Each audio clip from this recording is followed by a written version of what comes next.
আসসালামু আলাইকুম রহমতুল্লাহ। আশা করি আলহামদুলিল্লাহ ভালো আছেন। ছোট্ট একটা আমল আমি আপনাদেরকে বলছি। সেটা হচ্ছে যে অনেকেই আসেন বাচ্চাদেরকে নিয়ে, এবং বাচ্চার যে মূল যে সমস্যা হচ্ছে বা মূল যে সমস্যা হয় সেটা হচ্ছে যে বদনজরের সমস্যা। বেশিরভাগ ক্ষেত্রেই সেটা হয়ে থাকে। তো এই বদনজরের কারণে শুকিয়ে যায় দিন দিন, রোগা রোগা হয়ে যায়, কিছুই খেতে চায় না। এটা একটা কমন সমস্যা। বেশিরভাগ ক্ষেত্রে এটা বদনজরের কারণে হয়ে থাকে। ছোট্ট একটা কাজ আপনারা করবেন, সেটা হচ্ছে যে যাদের এই সমস্যাটা হচ্ছে তারা টানা 21 দিন একটি বাথটাব, অর্থাৎ ছোটো বাচ্চা যখন নাকি হয় তখন প্রায়শই আমরা দেখা যায় যে ছোটো বাথটাবের মধ্যে বাচ্চারা গোসল করলে তাদের খুব ভালো লাগে, তারাও খুব আনন্দ পায়।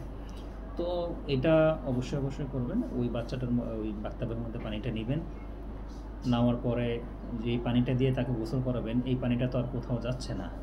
তো সেম পানিটাই, অর্থাৎ এই ব্যবহৃত পানিটাই আবার এটা দিয়েই তাকে গোসল করাতে থাকবেন, এবং এই ব্যবহৃত পানিটা দিয়ে গোসল করাবেন টানা 21 দিন।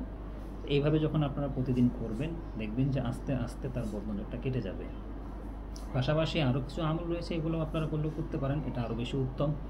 তবে এই কাজের মাধ্যমেও বদনজর কেটে যায়। শুধু বদনজর কাটেই না, বরঞ্চ বাচ্চার চেহারাও সুন্দর হয় এবং আরও অনেক কিছু ফায়দা পাওয়া যায়।